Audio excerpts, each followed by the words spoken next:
Hey, Breakdown family. You know, when European powers sat around a table and carved up Africa like a piece of cake, they drew borders with no regard for the people, cultures, languages, or histories they were dividing. They split kingdoms, they merged rivals, they created nations on maps without ever setting foot on the ground. And one of the most destructive legacies of that Berlin Conference, the borders. Artificial lines that never made sense then or now.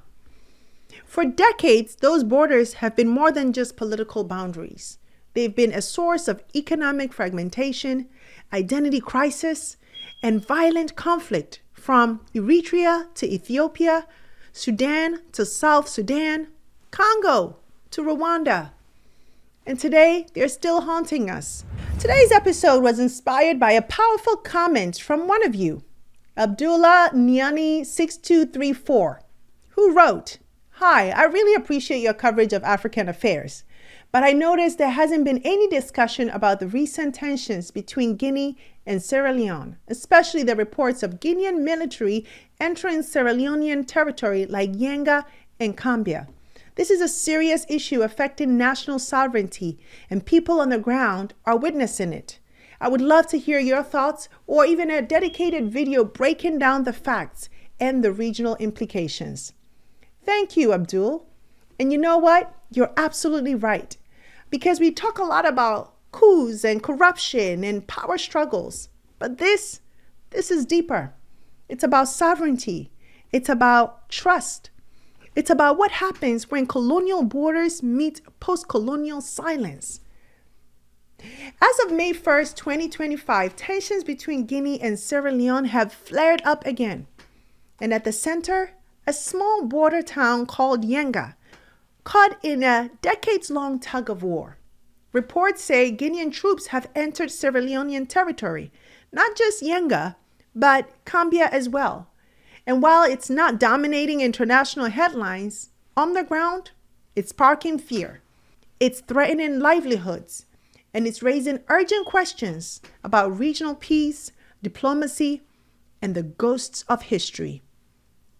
So yes, today on The Breakdown, we're asking, what's really going on in Yanga? Why has this border dispute lasted more than 20 years? And what does it reveal about the long road ahead to African unity? Because no, this isn't just about one village.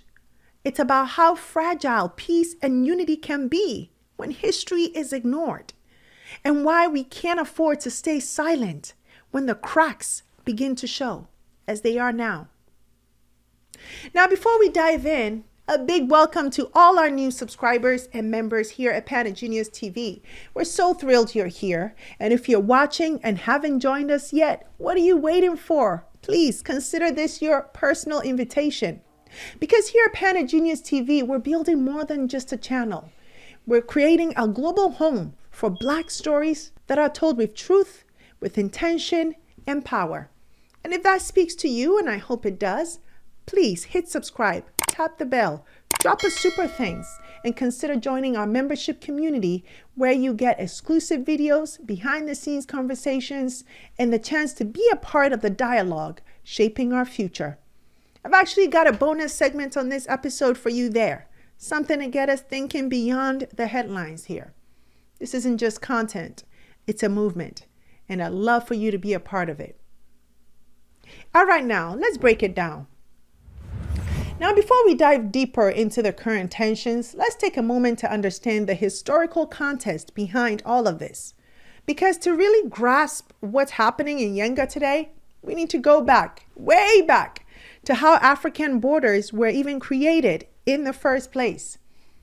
When the Europeans colonized Africa, they cared about one thing above all else: profit. Whether it was gold from Guinea, rubber from the Congo, or diamonds from South Africa, the goal was to extract resources and send them back home. This focus on profitability led the European powers to hold the Berlin Conference, where Africa was divided between new and old colonial powers diplomatically to avoid any conflict between Europeans. After all, conflicts cost money, which, at the end of the day, threatened the profitability of the colonies. What wasn't taken into account were the divisions among the Africans themselves. What this resulted in was cohesive nations like the Maasai being divided between English Kenya and German East Africa, what later became Tanzania. And the bigger the nation was, the more divided it often became. The Yoruba nation, for example, with a population today of 44 million people, were split between English Nigeria, French West Africa, German Togoland, and the English Gold Coast. Directly north, the Hausa nation, with a population of 75 million today, were divided in half by English Nigeria and French West Africa, what eventually became Niger,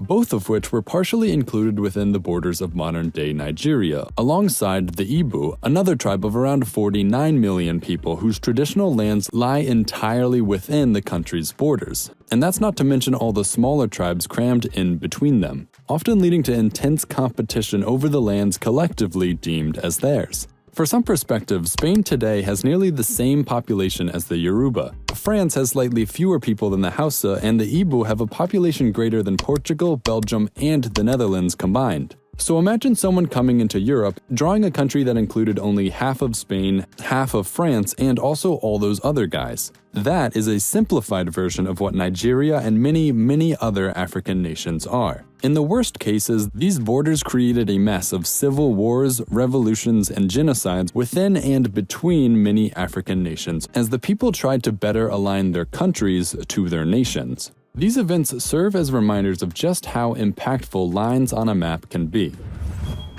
Now, when most people hear the word border, they think of a clear line, something fixed and legally defined, separating one country from another. Now, it seems logical, right? A boundary to avoid confusion, establish sovereignty, mark identity. But what if I told you that before colonization, Africa didn't have borders, at least not in the rigid, artificial way we understand them today? According to historians, pre-colonial Africa functioned with what they call zones of interaction, fluid boundaries where different ethnic groups lived side by side, traded, coexisted, and even intermarried. There were areas of contact and areas of separation, but nothing like the straight lines you see on today's maps. Then came the Berlin Conference of 1884 to 1885. We broke it down here on the breakdown. That's when European powers, and yes, even the United States, gathered in Berlin to divide the African continent like a pie, with 0 African voices at the table. They drew lines on maps to suit their interests. This part is mine. That's yours. Oh, and that river, we'll split it down the middle. They gave no thought to the people actually living there, no regard for ethnic ties, language, trade routes, or ancestral lands. Entire communities were cut in half. Enemies were forced into the same country. Families were separated by artificial lines they didn't create and never agreed to. Today, get this, Africa has 110 borders dividing its 54 countries. And many of those lines, they're still the same ones drawn by Britain, France, Belgium, and others over 100 years ago. Some historians argue this was intentional, a strategy to prevent African unity by keeping us fragmented and divided. Whether by design or accident, these colonial borders have become flashpoints for conflict, civil wars, and long-standing disputes across the continent. And that brings us to the case of Yanga, a small but symbolically powerful piece of land between Guinea and Sierra Leone, a place where colonial legacy and modern sovereignty collide. This border, like many others, was drawn by European hands, specifically Britain and France. In 1911, they agreed to fix the boundary between French Guinea and British Sierra Leone. That agreement was formalized in a 1913 treaty, a treaty negotiated by colonial powers, not by the people who lived on the land. And today, that old line is fueling new tensions. So now that we understand how the borders were drawn, let's fast forward to Yanga, a tiny town with a long memory. These videos of people fleeing Yanga town and its environs in the late hours of the 30th April flooded the online community, thereby sending a shockwave as to the deteriorating situation in Yanga. They left their homes for fear of losing their lives as there was alleged live rounds fired by the Guinean soldiers in that area.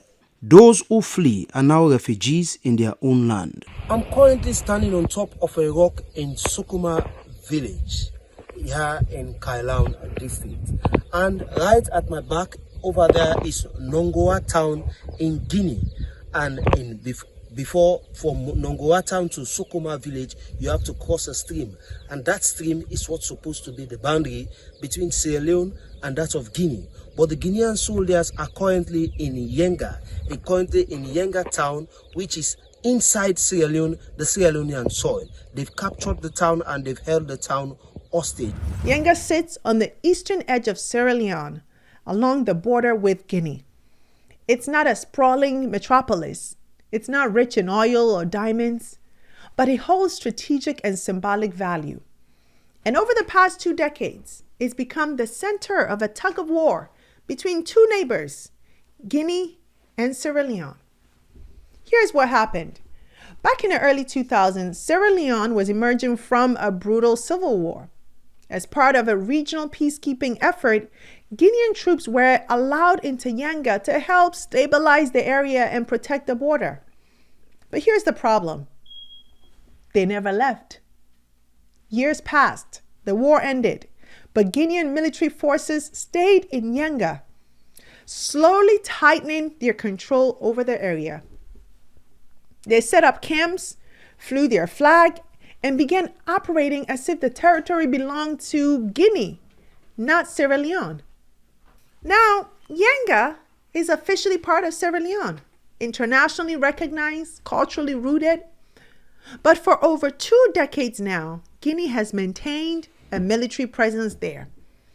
On paper, both countries have agreed multiple times that Yanga is indeed part of Sierra Leone.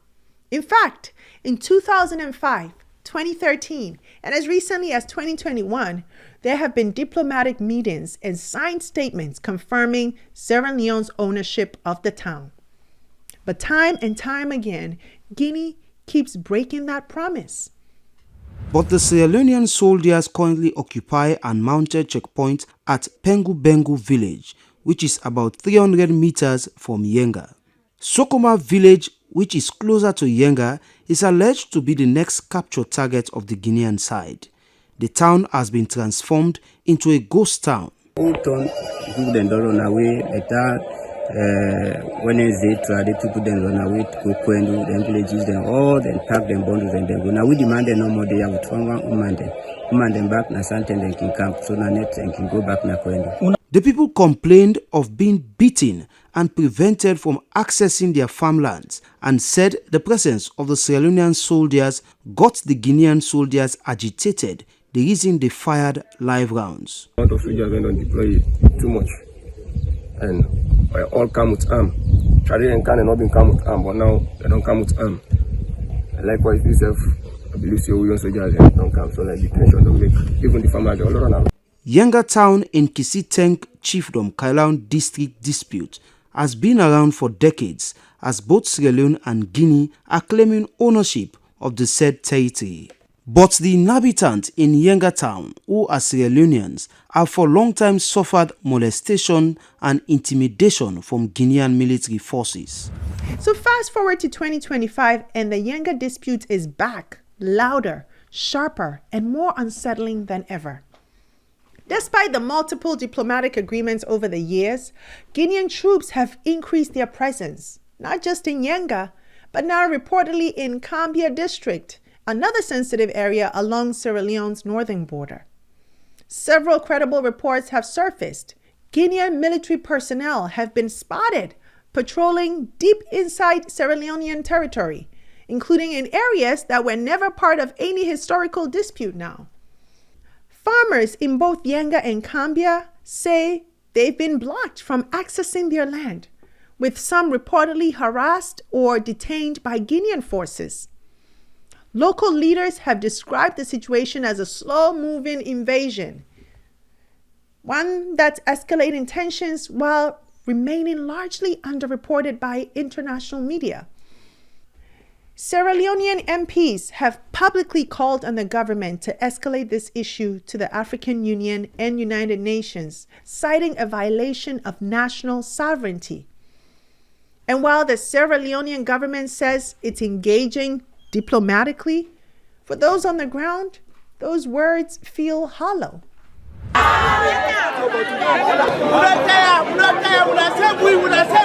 We want Yanga. Free Yanga. We need Yanga. President Bio, give us Yanga. We are Sierra Leoneans too. Were the messages on plaque mounted by the displaced Yanga residents at the arrival of the high-powered government delegation in Koindu town on the 3rd May. John Tamba Foko, who represented the youth in Yanga in a bitter tone, explained their ordeals and asked for answers on who owns Yanga. We know why for your say soldier police can, but why you say Yanga? Now they for no say Yanga, whether now get or not, no, not to focus they do that. Nana Jabi, who represented the women, asked for Yanga to be handed over to them because they are currently suffering.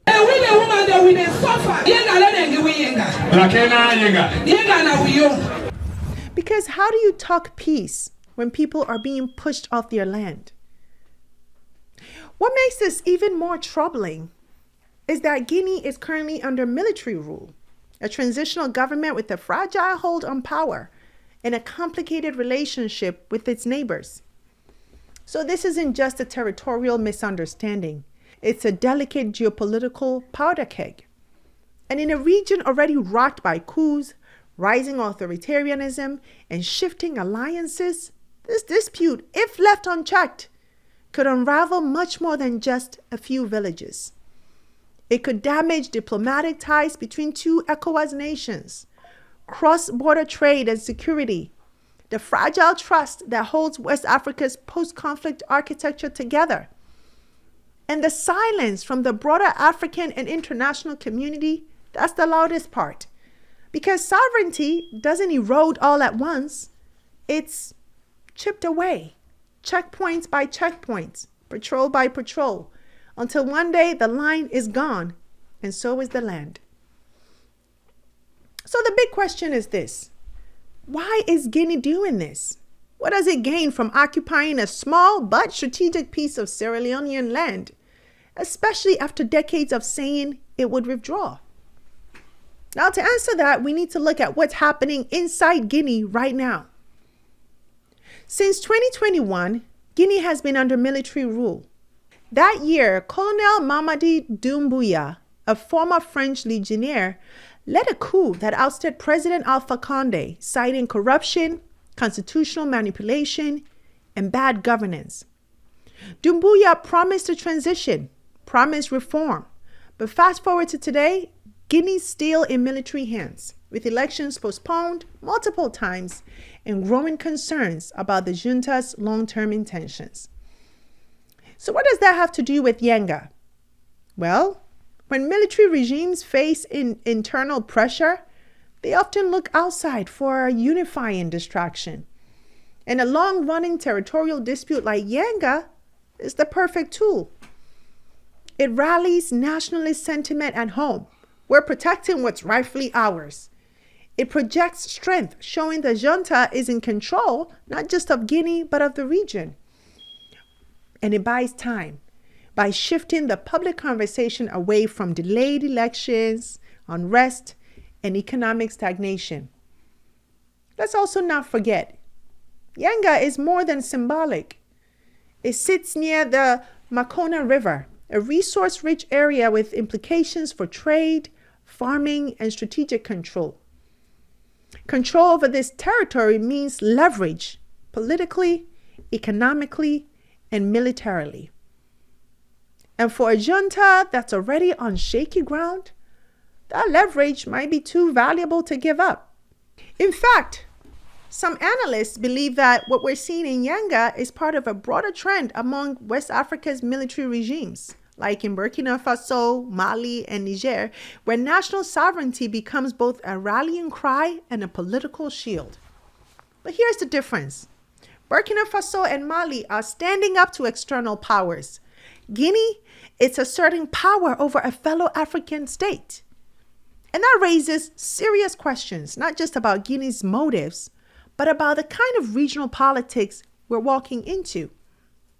Because if sovereignty is being used as an excuse to occupy another country's land, then what kind of sovereignty is that, really? Now let's talk about the bigger picture. Because what's happening in Yanga and Gambia isn't just a local land issue. It's a stress test for West Africa's political future. Let's start with sovereignty. One of the most sacred principles in international law is that borders must be respected. No matter how you feel about where the lines were drawn, once they're set, they're not supposed to be violated. And if that principle breaks down, so does everything else.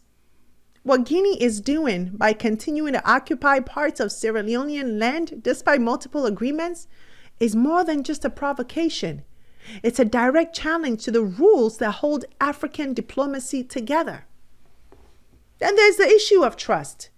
Guinea and Sierra Leone are both members of ECOWAS, a bloc that's supposed to promote peace, cooperation, and unity.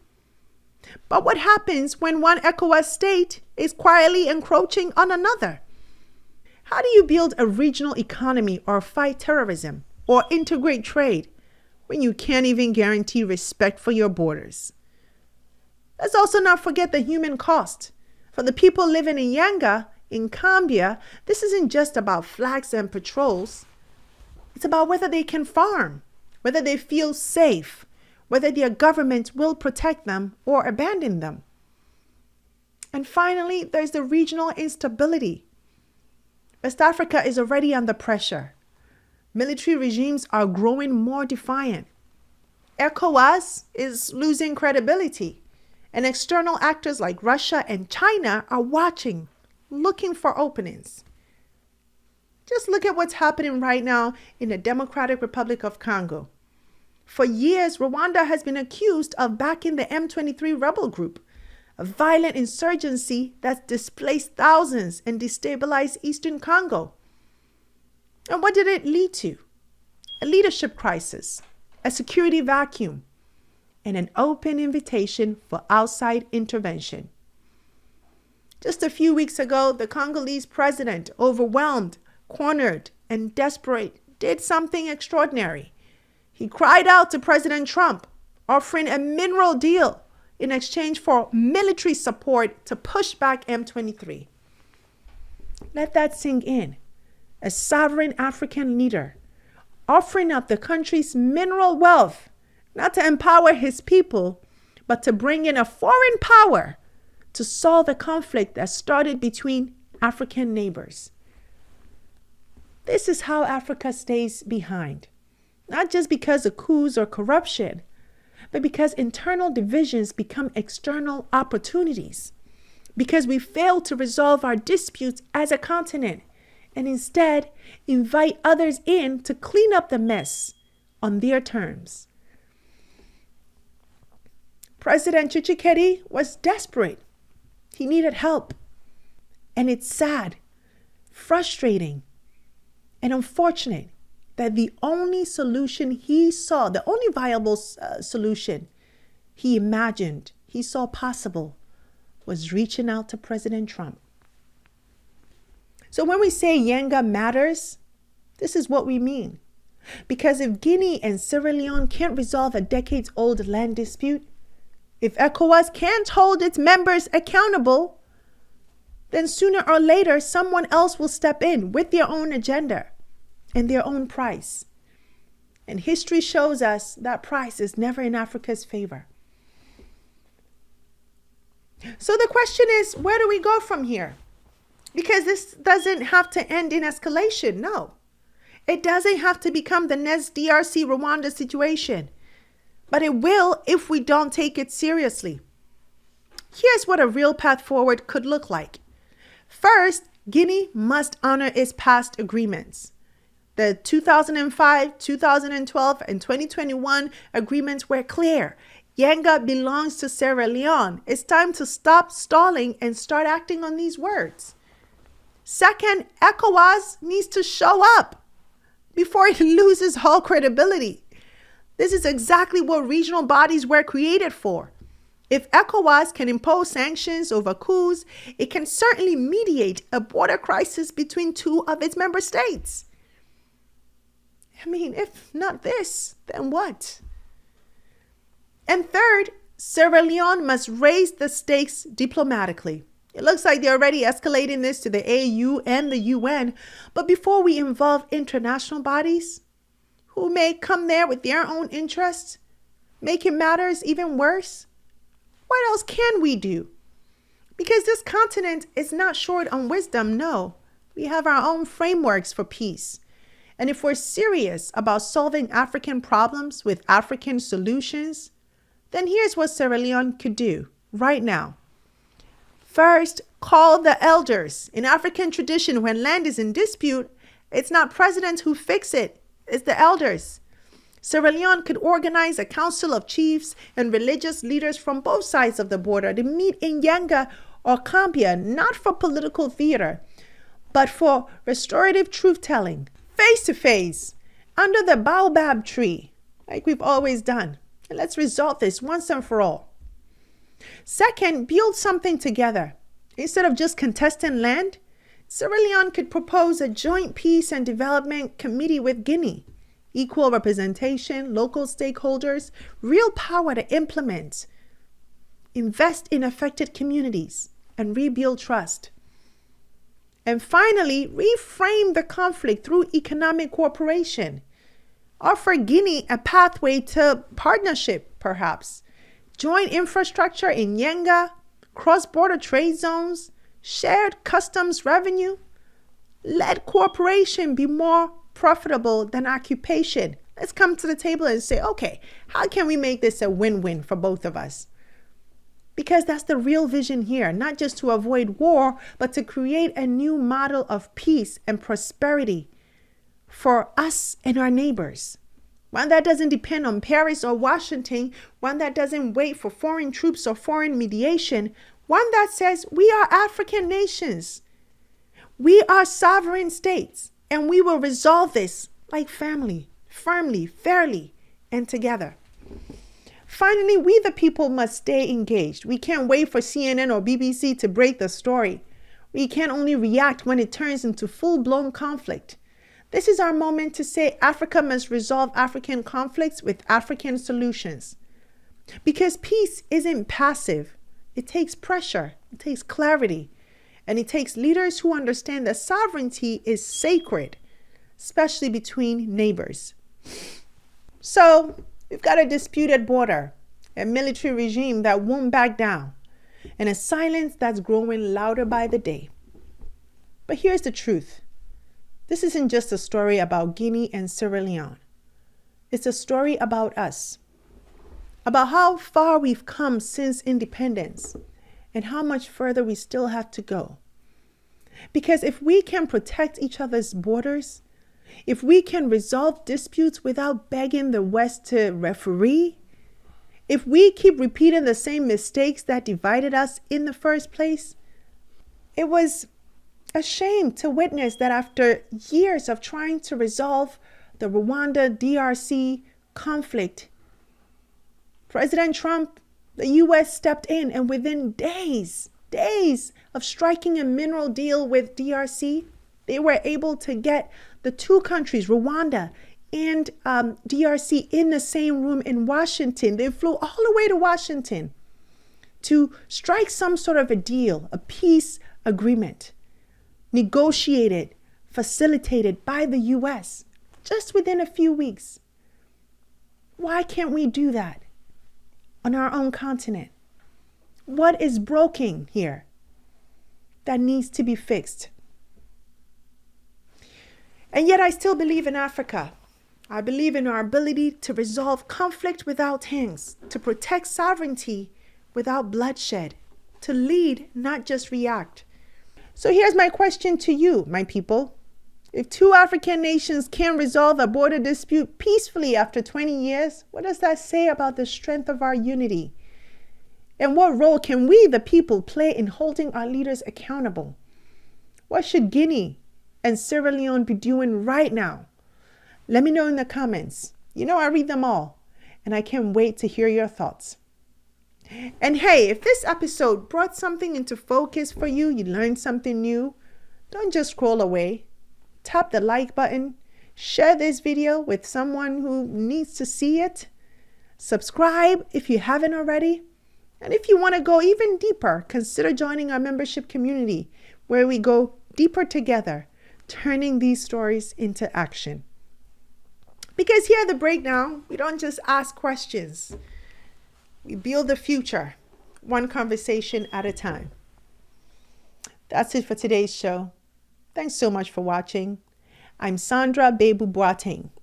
Until next time, take care.